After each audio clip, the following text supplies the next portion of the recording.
shootings and terrorism in Paris, there's been some outpouring of support here in America. A good reaction as we try to help our brothers and sisters in France. There's also been some negative reaction. Donald Trump, for example, has said that we should investigate mosques here in America and perhaps close them down. Now, I don't know if these people that have called into mosques are egged on by that, but there is certainly a fervor going in the wrong direction here in America as well. So there's some callers that called in to mosques saying things such as, I'm going to bomb your fucking location, and I'm going to come in and shoot people at will.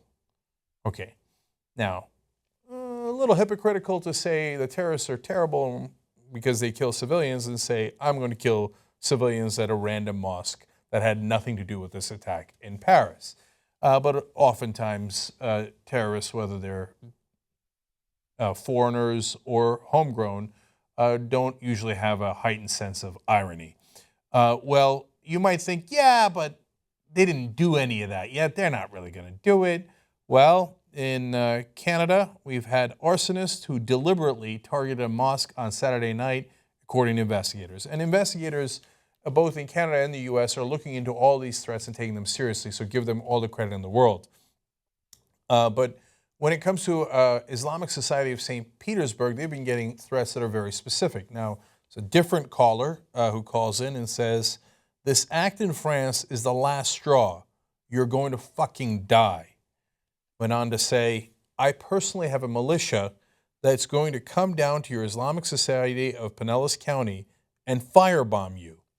Shoot whoever's there on sight in the head. I don't care if they're fucking 2 years old or 100.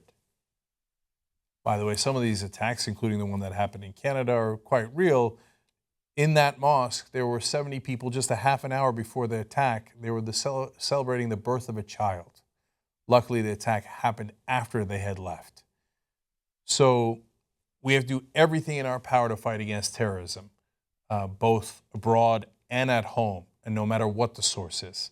And if you can't see that threatening to kill 2-year-olds and 100-year-olds that have nothing to do with any attacks against us, and saying that you will shoot civilians on sight is also problematic, then you got to fix your irony meter a little bit here.